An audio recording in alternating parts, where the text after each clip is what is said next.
What's up? What's up? Press play on the intro. Intro plays, and here we are at the Why Jesus podcast. No, I actually deleted the video for the intro, so here we are, just having an awkward introduction into That's this right, just already. awkwardly staring to the camera. And Yep. as John likes to mention, my extreme enthusiasm and charisma is just coming through as we speak.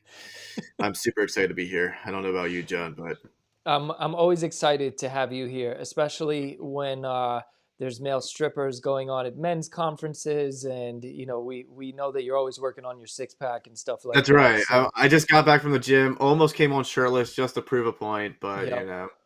Well, I know that you just came back from the men's conference, so uh, yeah, yeah. The men's conference, that's where I was. yeah, yeah. So, You know what was, I mean, I might be jumping the gun already, but what really was interesting about that whole event was that a bunch of the guys were sitting there watching the show, but then when Mark Driscoll, quote unquote, called it out, they were all like cheering on his behalf. And then when he got booed off, when he got shooed off stage, they were booing the other guy who shoot him off stage. But I was like, you guys were all sitting there watching it. Why? yo, people are anyway, hold on. We'll jump. You know what? We're gonna do that one first. But so today we have a crazy episode. It's been a crazy week. All right. Bill Maher said the quiet part out loud about abortion. He said that it's murder. Well, he said it's kind of like murder, but Yeah, it is murder, right? classic Then Bill we had Iran attacked Israel, so going a little bit crazy over there. Then we had Bishop Mar Mari Emmanuel over in Australia. He's a bishop of an Orthodox church. He's a pretty popular figure, but he got stabbed during his service. So that, liturgy. Yeah. yeah, so we had that happen, and then we had Mark Driscoll, the ever infamous Mark Driscoll, get kicked off stage at a men's conference because he was rebuking the fact that Dylan was up there doing a performance when He was just everything jealous started. of my abs and my ability to be athletic. Yeah, something like that. So let's jump into that. So the story is, well, not the story. What happened is there was this men's conference that I guess some megachurch pastor put together. I don't know. I don't follow all megachurch stuff. I don't follow all hyper charismania stuff. I just don't. I just had a baby. Well, I didn't have the baby. My wife had the baby, but taking Which I care of must this. know you're already using for clout. I just have to throw that out there. Yeah, of I'm on course. Instagram and there's a baby and John and just promoting your book. I'm just like, wow, already Well, leveraging the baby clout. you know what happens is that whenever I post a picture of like me and Geo, it always gets a whole bunch of likes and comments and stuff like that. When I post a picture of me or just like promoting something, nobody says anything. So what I have learned is that people like other people more than they like me. So Ah, when I post my son next to my book and I'm like, hey, gotta buy diapers, so buy the book. It's kind of like I know that they're gonna like the picture because my son is in it, and then it boosts the algorithm. So man, all hacking the part of the system. plan. Yep. If my son cannot be used to promote my book, then like why did I have a son? Like what? Fair point. It's God's Christian. son promotes the Bible, so there we have it, right? Somebody's gonna clip that up and Why write the Jesus rest for me. confirmed heretics. Yep, exactly. All right, so let's get into it. So yeah, this whole fiasco happened where there's this big men's conference, and from my understanding of it, it's it's like a big show. It's a circus, you could say. There's like monster trucks and boxing, which I am all for some boxing and monster trucks at any type of conference. I'm in on it. And they had like an opening performance, and I guess this guy was swallowing swords. He might be not a magician, but He just was a sword swallower, pole dancer, dude. right. Now, I remember when I lived in Miami, I would go work out on Miami Beach, and there was this guy. He would wear headphones, like huge headphones, and he would work out on the poles there. Like I would do the dips and the pull ups and stuff, and he would do the pole dancing, but he didn't like weird dance or anything. He just used it, and he was doing like human flags and stuff. This guy Yeah, was yeah. solid. Like I'm talking about solid. So not everyone who does the pole thing is like what we saw An exotic at this. dancer. Yeah, some people just use, like I used to do the human flag as well back in the day when I was as shredded as Dylan. That's right. I mean LT. Sorry, not supposed to use the real names here. No real names. Batman, Spider-Man, Doctor Strange. Um, so so yeah, there was this. I guess he took off his shirt, and I guess there's the argument for why he took off his shirt is so you could see the sword going all the way down. I don't know. That's what they're saying. But then he did his whole act on the pole, and he hung upside down with his arms out, and it looked like an upside down cross. And so this was like, you got to think. Mark Driscoll is somebody who's like Asher poles, spirit of Jezebel. Like he's into all of this stuff and Yeah. symbolism and whatnot. And so he sees it, I guess, and then goes on stage during his thing. By the way, if you guys hear that in the background, that is the lawnmower of LT's neighbor. All right. Um, Roommate. But yeah. yeah. Oh, roommate. So anyway, Mark Driscoll then goes on stage and starts rebuking what happened. And in the middle of it, the guy who put the whole entire event together kicked him off the stage. And Mark, to his credit, was like, "All right, I'll take that," and he got off stage. So that's what happened. And LT, apparently what do you? they like had a reconciliation moment afterwards or Yeah, they something. did. They did. What are your first thoughts on this whole situation? My word. So I will say, I will say a lot of the titles, like the headlines in the Christian media and stuff, I think were a little bit misleading because they're like they said like pole dancer, something about like pole dancer. Mark Driscoll gets called, calls it out, something like that. And I felt like it was a little misleading because when you first read a lot of those headlines, you're like, oh, there was like some male stripper doing a strip tease for all these dudes, and I thought that was kind of weird. But then I watched the video. I'm like, oh, so it was like a circus performance almost, kind of like Right. something like that. It wasn't like a like I didn't. It didn't come across to me as actually something sexual. I'll put it that way. Like I didn't Gotcha. watch that thinking it was really that. I don't know. In that line of dancing. But it was still kind of weird. Like I don't get it. I think men's conferences these days are really losing focus of what they should be about. I don't like. Have you seen the one of what's the guy, the famous karate dude, Chuck Norris, where Chuck Norris is at that men's conference in a tank, and he's like, and there's like he's like firing guns in the air or whatever, and he's like driving a tank, and there's like explosions and monster rallies. Apparently, it was like some sort of big church men's conference. You ever see that one? What? I Okay, tell. that's another one you can. But anyway, it reminds me of that type of thing where these men's conferences are trying more and more to really leverage entertainment, and they're going to really weird entertainment too, or like or whatever, and are not focusing as much on the scripture. So I think my issue is less with the fact that I think it was a sexual act, and more the fact that it distracts from the actual purpose of what a men's conference should be about. Right. If men are going there to be entertained, they're going there for the wrong reasons. I'll put it that way. Right. Um, I would agree with you as well. Now, I'm all for men's conferences. I think that it's important, especially. I understand the focus on manly stuff. Like yeah, Chuck yeah. Norris. That dude's a man's man right there. Walker, Texas Ranger. I used to watch that in my babysitter's basement when I was playing sick from school. But the so I understand, and especially it's kind of like a correction, you could say, to the sissifying of men that we have going on in today's Yeah, society. So I could see that, but we're supposed to be different. You know what I mean? Like we're supposed to be different. I don't know if you've seen these like alpha male retreats that they do. yeah. Um, Like you talk about the like secular ones, like with the Andrew Tate type people. yeah, yeah, and they're like yelling at you and basically it's like a Navy SEALs training, except It just you essentially sucks money out of lonely men, is what they do. right, and it's like $10,000 a pop. Some of them are Yeah, eighteen some of thousand them are dollars. really pricey. Right.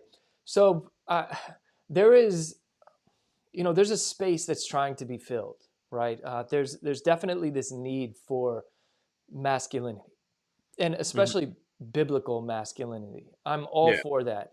I think that the idea that Christians are pushovers and all that. It's just not true. You know what I mean? Yeah. We're not supposed to go through life with our heads down and But the people. thing that I think would Yeah, be more effective to accomplish that from a men's conference standpoint would be to actually go into scripture and look at what manliness is within terms of biblically speaking. Like looking through scripture and be like, okay, a man is someone who is a spiritual leader. A man is someone who works hard at their craft and is dedicated and stuff. A man is someone who honors God and sets an example even when things are hard. Like I'd rather go through scripture and like establish the standards of masculinity than to try to use things that are stereotypically masculine, like monster trucks and swords, to get that across. and Chuck Norris. And Chuck Norris. Yeah, but don't let him hear Well, us. I don't want him to hear us say this though.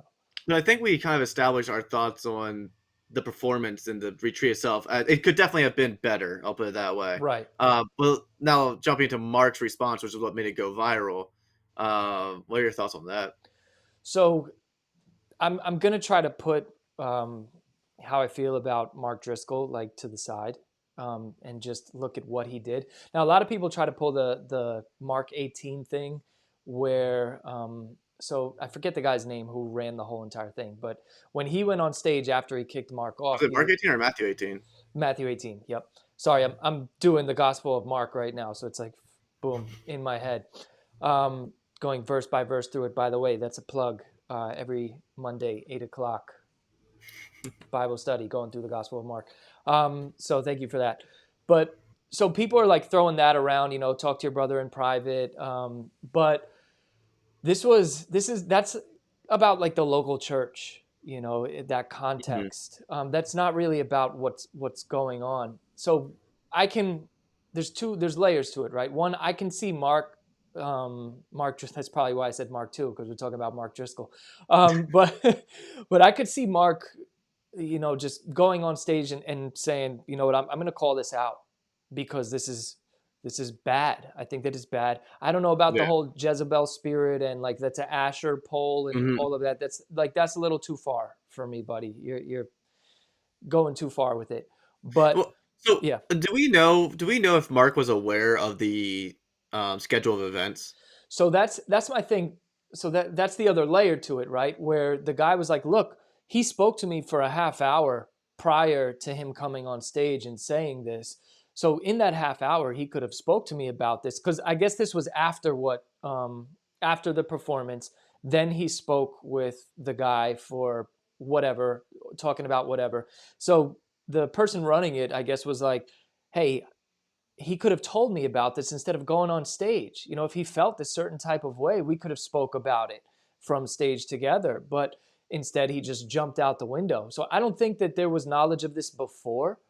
Um, I've done many speaking events, and there was opening acts at speaking events. I had no idea, and it could just be Mm-hmm. like singing the national anthem and stuff like that. I just didn't know that they were singing the national anthem. I got no problem with it, but I didn't know that was on schedule. Yeah. So there's definitely, when you go to speaking conferences or speaking engagements, you don't know every single thing that the people who are putting it together are doing. You should do your due diligence in trying to find that out.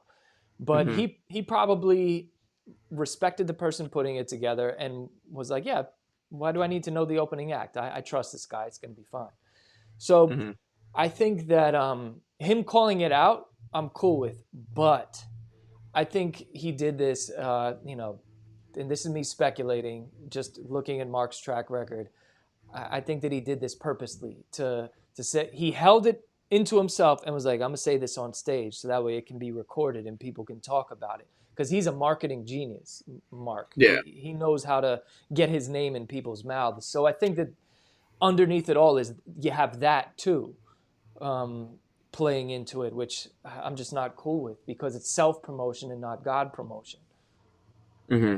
I think for me the biggest thing was I can understand why someone may publicly call something out. I think the Matthew 18 thing applies more to personal conflicts, Yeah. rather than like for instance, if there was a heresy within the church going on, Paul would call it out publicly. Like, he wasn't afraid to call out heresy and stuff like that publicly to a church, or if he saw a common practice among all church members, he would call it out. Right. And something like that is, I didn't perceive it as Mark directly attacking the person who set it up. I saw him as criticizing everyone who was there who partook in it. Um, I didn't like. I can see how the person who set it up would take the blunt of it because they're the one obviously who scheduled everything. But all those guys, for the most part, sat there and watched it. And if Mark did truly feel that way, I guess you could say that he had the right to address it publicly because all these people partook in it in a certain extent. But beyond that, my issue with the whole criticism that he presented was it was very loosely rooted in anything that made sense, in my opinion. It was like he was using very weird analogies to like the what was it, like the ashram thing or Yeah, whatever, the like Asherah pole, because Astra Pool, and really spirit of making like, Jezebel. like, yeah, Spirit of Jezebel, like, and then like sword swallowing and everything. He was like pulling a lot of analogies that were very stretching and like weird. Like, if he would have just stuck with the fact that, hey, this guy has a history of doing male stripping, and here he's doing a performance at this thing, and I don't think that's right. I think we should be focused on the scripture and not promoting this guy's practice. I can at least respect that, but the approach he took, I thought was extremely weird and twisting scripture to get a rile out of people. Well, it's also to show that he has more knowledge about these things than other people. There's a deeper, more spiritual side to this, and a darker, demonic side to this that you guys in the audience and even the people putting this together aren't aware about. But me, Mark Driscoll, go check my book. I know about these things, and so he's going to drop these words like the Asherah pole and the spirit of Jezebel and things that you're not aware of. I know about. So, and if you look on Twitter, I think he said that he's going to be doing a series talking about what it is he was mentioning on there. So the dude Yeah. knows what he's doing. But we got to move on to the next one because it's been a crazy week. So the other day, I came across this clip from Bill Maher. I'm going to pull it up right now, in which he was discussing, and I just lost the camera. Here we This is a go. nice still frame we got going on Yeah, there. at least it's not a crazy face. You know what I mean? All right, are we back? Are we back? No, EOS webcam. There we go. All right. So I came across this clip, and the discussion was about abortion because that's a hot topic right now. I believe it Yeah. was the governor or the person who was running for governor of Arizona made a statement on abortion. Donald Trump made a statement on abortion. Joe Biden made a huge statement on abortion as And even well. the Pope recently made a statement on abortion. Yeah, so it's a hot topic right now, as it always is around election time. But Bill Maher said the quiet part out loud in his discussion with Pierce Morgan and some other lady that I don't know.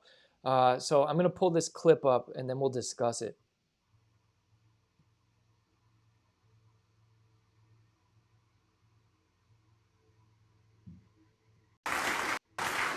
Not if you believe it's murder. That's why I don't understand the 15-week thing. Or the Trump's plan is, let's leave it to the states. You mean, so killing babies is okay in some states? Like, I can respect the absolutist position. I really can. I scold the left on when they say, oh, you know what? They just hate women. People who aren't pro-life, pro-choice. They don't hate women. They just made that up. They think it's murder. And it kind of is. I'm just okay with that. I am. I mean, there's 8 billion people in the world. I'm sorry, we won't miss you. That's my position on that. What? That's quite harsh, Bill. Yeah, exactly. I'm not Is sure that not your position if you're pro-choice? Isn't that mainly because you don't like children? I mean, Yeah, No, exactly. no. I mean, but if you are, you said you're pro-choice. That's your position too. Bro. Like, he said that and it was just dead silence. But the fact is, Bill Maher has looked at the data, looked at the scientific evidence. I believe it's like 96% of all biologists say that life begins at conception. So therefore, if you terminate a pregnancy, you're Yeah. terminating a life. And Bill Maher, he's just being consistent with the data, and him saying that you could like hear the silence in the crowd, like Yeah, it's a pin drop silence. yeah. And it's what's interesting is I can appreciate. I think that just shows he's probably a pretty disgusting human being. To be This whole okay thing with about that, like you recently know. conservatives have liked Bill Maher because he's not quote unquote woke, but he's still like very liberal. He's still very much not a conservative by any stretch of the imagination. And like it's one of those things where it's just so frustrating. Like I like some people, a lot of people are like, I'm glad he's honest, but at the same time, it just disgusts me. Like it's just so I don't know. I don't even know. It's just so disgusting to me that there's people out there who are literally like, yeah, it's murder and stuff, and they're like just okay with it. They don't care. It's this selfishness. It's what it is. It's just selfishness. It's people who want to live a certain lifestyle, who want to live a certain way, and they want to be able to have, let's be honest, they want to have sex without consequence. And here they are just trying to quote unquote get rid of the problem. And it's because why? Because a child might hinder them from pursuing the career they want. A child might hinder them from having as much money as they want. A child might hinder them from being able to sleep around with other dudes, like, or whatever. Like, it's all selfish reasons. And the few emotional arguments from the standpoint of, sexual assault and things like that are just emotionally charged. They're not necessarily logically consistent. Right. And I think that's that's the issue, is that there is so much information out there that you have to be blind and willingly ignorant to not understand what abortion actually is. There's just too much information out there. But I will say that Planned Parenthood, their propaganda machine and marketing team are incredible at suppressing this information and then going to the personhood argument. If it's maybe Yeah. scientifically life begins, but they're not a person yet, and that's just a philosophical argument that gets you Yeah, I nowhere. mean, it boils down to philosophy, and I remember years ago I made a video about this topic, breaking down the different philosophies of what is personhood and all these different things, and really it always boils down to the same arguments and the same things. Like, okay, when does someone become a human being? Thus, like we assuming that people aren't sociopaths and agree that human beings deserve to live, Right. like there's this idea of like, okay, is it physical? Do you have to have a physical thing? Well, there's people who are missing arms, there's people who are missing legs, there's people who are missing a lot of things physically, who aren't complete, who are malformed, and we would still say it's not right to kill them. We would still say it's not right to harm them. So obviously you don't have to be physically fully mature to be considered a human being. What about mental maturity? Well, there's people with mental disabilities, there's people who aren't as smart as others, there's people who are this and that. And most people would say, you deserve to live just because your mental capacity isn't there. And then it would boil down oftentimes it will boil down to, well, they don't have consciousness is what they'll try to go to, something like that. Does someone have to be actively conscious for them to have value in their life? Do they have to actively be aware to have value? If that's the case, if someone's sleeping or in a coma, do we have the right to just kill them because they're not actively conscious or aren't actively aware? Like it's silly. Like all the arguments boil down to being just selfish and silly. It doesn't make any sense. I think the personhood argument is the stupidest argument that the pro-abortion side has, and this is my reasoning. So they'll say that, well, we don't know when it becomes a person, right? But then how does that logically follow? Therefore, we can kill it, Yeah. right? So we don't know when it becomes a person. So since we don't know, we can kill it at between this time period, and it's always an arbitrary line depending on who Yeah. you talk to. It's going to be later or earlier, right? My thing is, if what you're saying is true, and we do not know when it actually attains personhood, then we should not terminate Yeah. it, because at any point we could be terminating an actual life since we don't know. It's the stupidest argument, but they And have to everyone resort. and Yeah. everyone knows.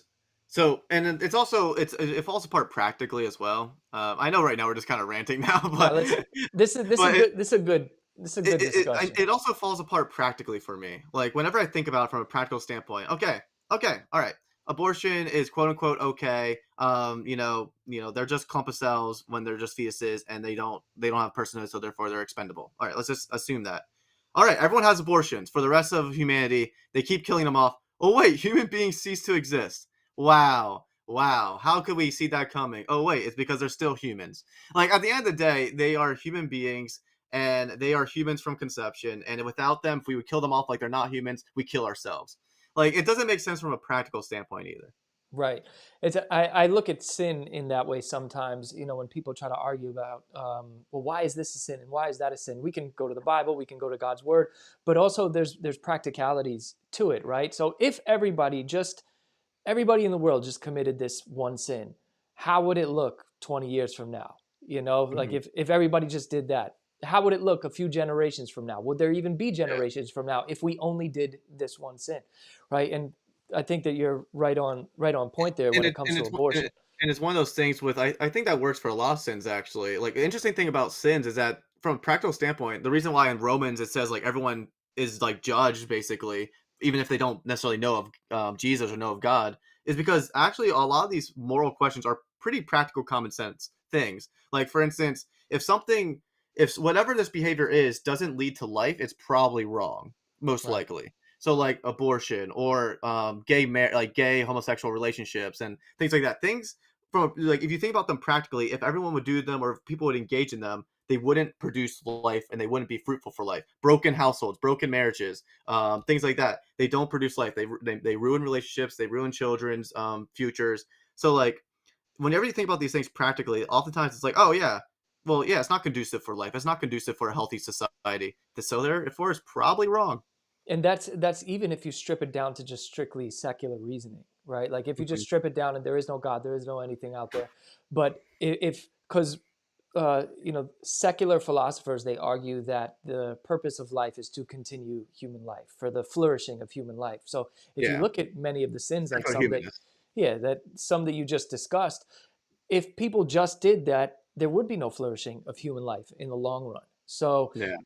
it doesn't even work from a secular philosophical standpoint. But anyway, back to the Bill Maher saying the quiet part out loud, right? I think that there was a moment in the crowd there when he said that, right? It was uncomfortable to hear him say it. Mhm. You usually never see Bill Maher get a little bit like jumpy or anything. He's usually pretty calm, pretty well demeanor. He realized that He's a confident person. I would say even arrogant. yeah, he realized in that moment what he said didn't land. And you know why it didn't land? Because people in the audience may not have came to that realization yet, and they just did when you said it.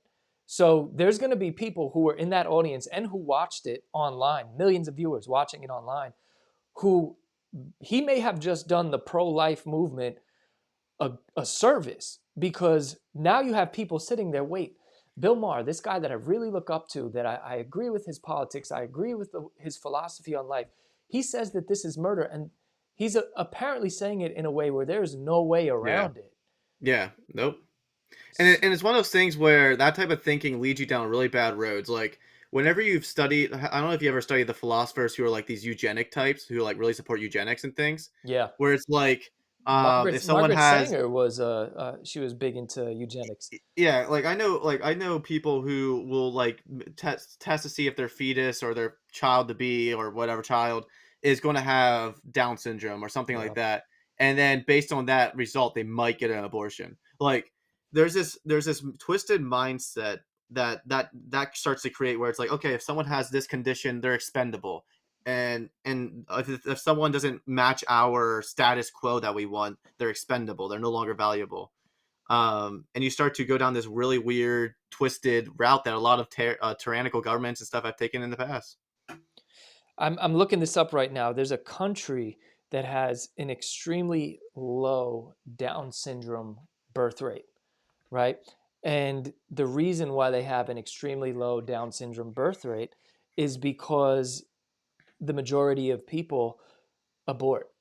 Yeah. I Hmm. forget which, Iceland, right? So Iceland close to becoming the first country where no Down syndrome children are born. You know why? Super sad. Because they abort them. Super sad. Like, so in my like within the community I'm a part of, within the Anabaptist community, pretty much everyone's pro-life, Yeah. which shouldn't be shocking.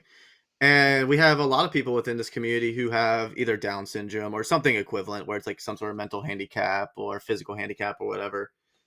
And what's very interesting to me is never once is it really like, oh, I wish they weren't here. Like I never think like that. It's always like there's an interesting thing that people with that mental capacity bring a certain joy to the room that like it's hard to explain. Where there's a simple it's almost like they're enjoying life simply. And when you talk to them about God, like everything's like it's like a faith of a child, and it's Yeah. something very actually beautiful and joyful about it. And a lot of times they're hilarious. They're like they're really funny and like enjoyable to be around. Like I don't know, like it's just one of those things where like I don't know how messed up of a person you have to be to just not want them to be around. It's selfishness, and this goes back to human nature at its core. An unregenerated human being is just. I mean, I can be selfish in I'm a new creation in Christ, and I still find myself being selfish all the time. But I think about it's essentially child sacrifice because Mhm. you do not want the responsibility and the challenges that are going to come with raising somebody who has a disability. Yeah, Therefore, it's better in your mind if you just don't bring them into this world because one, they'll suffer, right? That's how people justify it. They'll say that yeah, that the child will suffer in a certain way, and then we'll suffer because me and my spouse will suffer because we now have to do more and provide more, and we could barely provide for a normal child. How are we going to do this? So you justify the yeah, you justify killing your child to make your life better, and that to yeah. me is And just sad. yeah. Anyway, we could be on this topic for a while. Yeah, we kind of got to move on, but I think that Bill Maher saying that was a W to the pro life movement, but it also just shows human depravity in real time. It's funny because I think the show is called Real Time with Bill Maher, so it shows human depravity in real time, saying, yeah, it kind of is murder, and I'm okay with that. 8 billion people in the world, I won't miss you that much. Nobody laughs. All right, on to the next one. So we have, hold on, I'm just moving this thing over here. So recently in Australia, that's my Australia You're very accent. good at that. Yeah, yeah.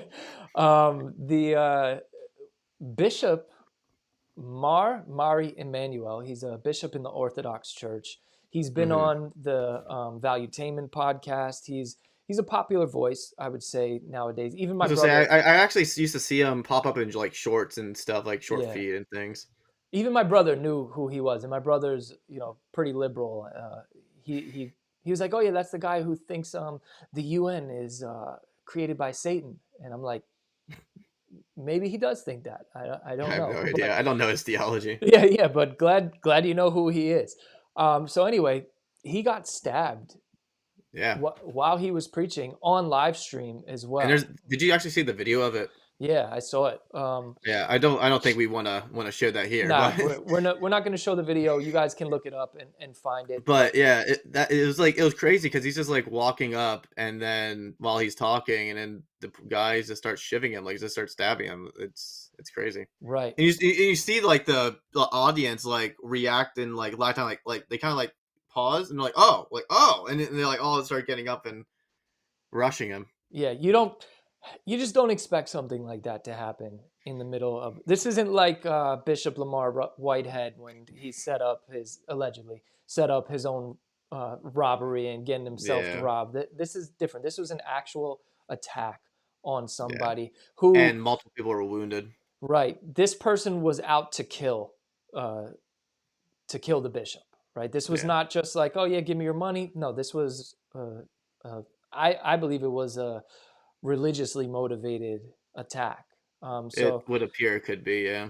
yeah, so we don't have all of the details, but I've seen videos from people who were there saying that this was somebody of the Islamic faith who was, doing the typical thing that we hear all the time, Allah Akbar, and was, came in Hmm. there to stab him. So Bishop he's been vocal about his feelings about Islam and just how a lot of people in the Christian faith are. We're Yeah. we're in a Well, competition of ideas. I will So also say the Orthodox Church specifically, by what I understand, is very outspoken against Islam, and that's, I think, partially because the Orthodox Church has a history with Islamic societies, right, and it's also over in the East.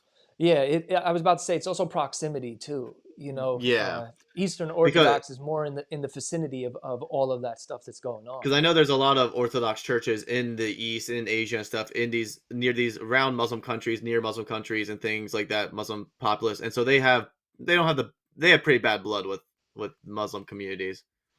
Right. So, and then what I thought was beautiful is afterwards, after the guy attacked him and his congregation had him on the floor, and they had the attacker pinned down. The bishop placed his hand on his head, on the attacker's head, and started praying for him.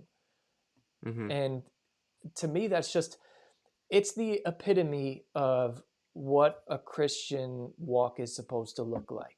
Like, Now, yes, defend yourself in those moments, but when everything is all settled down and whatnot, you are supposed to have love and compassion for yeah, those who hate you.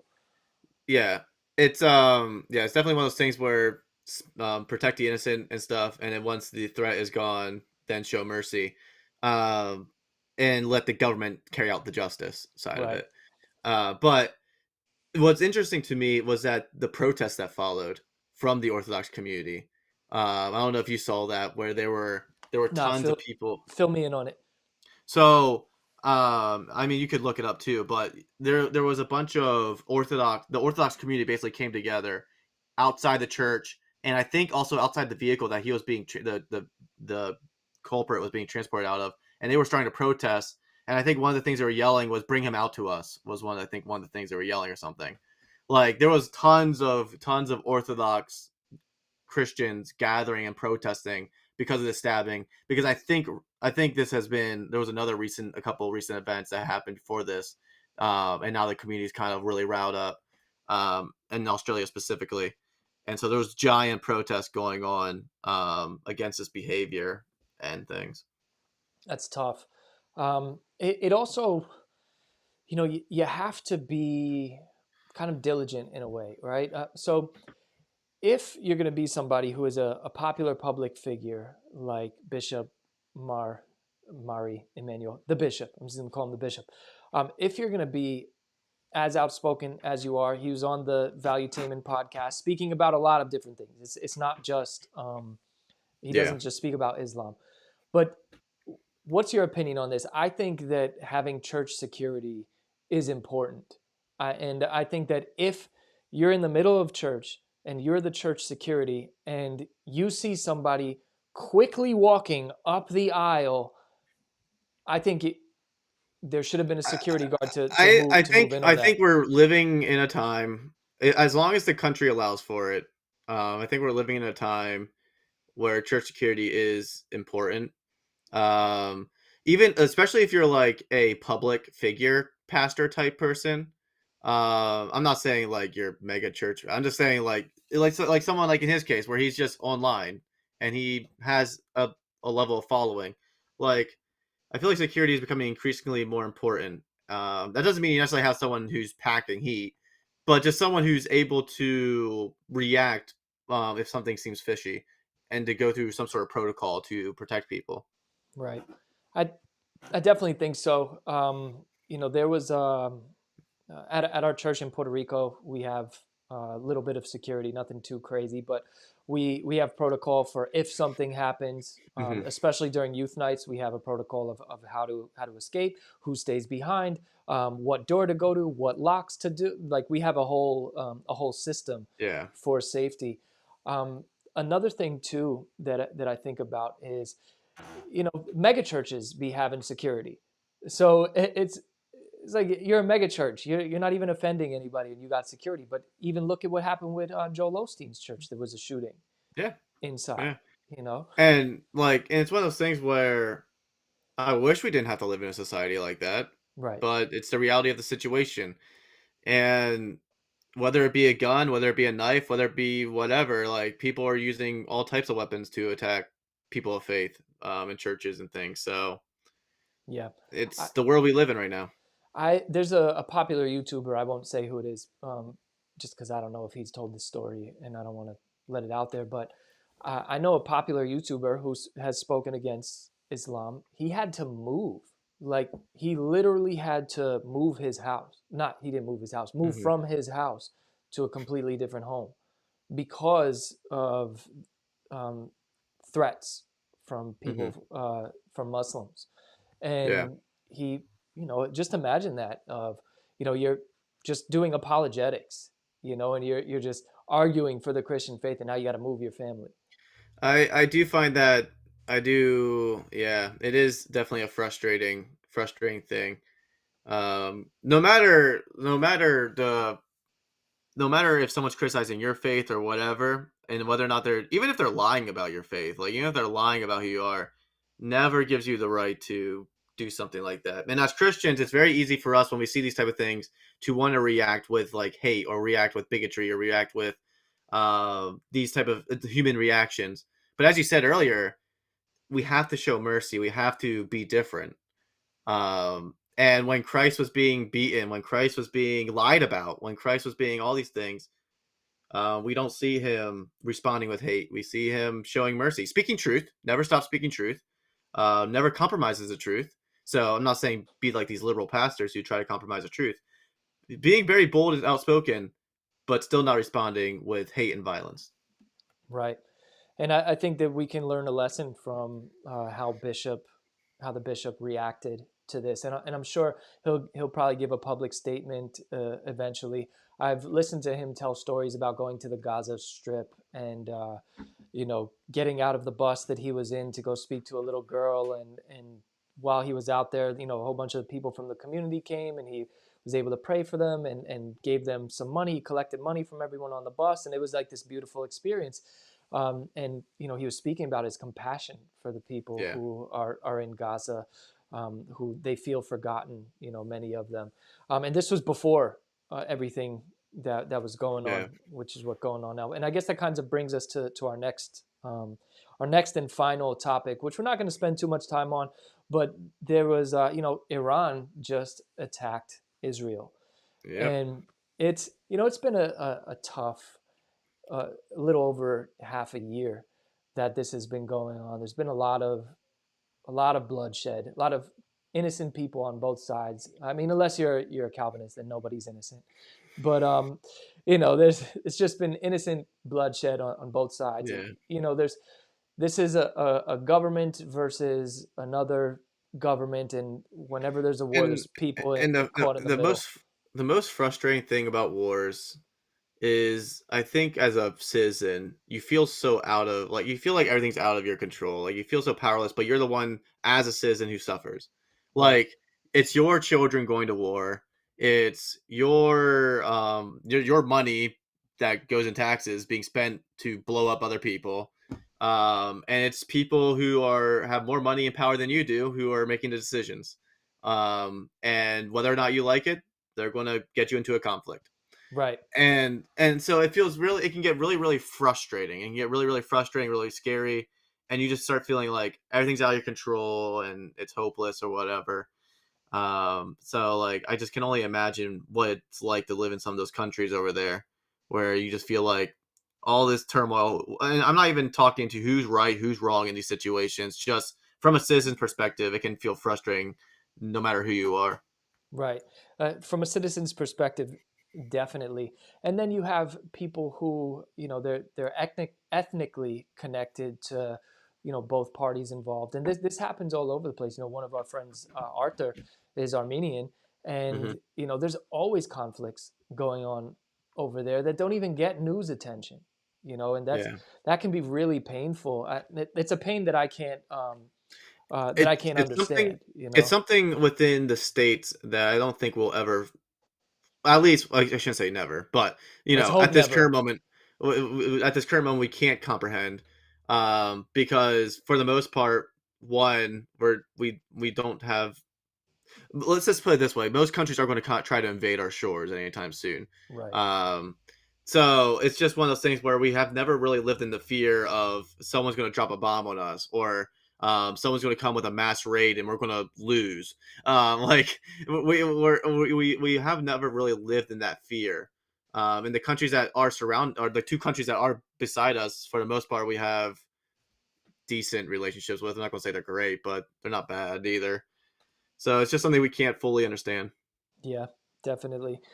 So one of the interesting things that I think about it's not, I'm not trying to make light of this, but Iran attacking Israel is a lot of people believe that, this is now signs, even more signs of the end time. So look, here's how it is. If something's going on in Israel, people are going to think, oh, the end is near. But specifically, And also the eclipse happened recently, so Oh, we all yeah. know Oh, there's man, something going on. we skipped the whole eclipse thing, right? We were all supposed to be raptured during the eclipse.